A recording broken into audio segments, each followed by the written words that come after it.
బోధ రెక్కలను ముక్కలుగా చేసి రేబవళ్ళెన్నతుకులతికిన బొక్కెడన్నమే గాని అంతకు మిక్కిలేమీ కలదు నీకు. ఎందుకుర నీకింత బాధ జీవా వినుకోర కడసారి బోధ.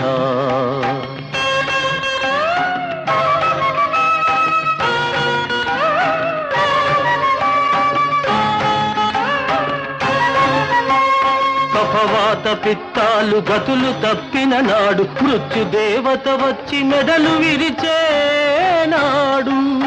ఆలు బిడ్డలు నీకు కారు, అన్నదమ్ములు ఆపలేరు. ఐశ్వర్య బలము నిన్నాదు కొనుటకు రాదు. దైవ చింతకు నాడు తావులేనే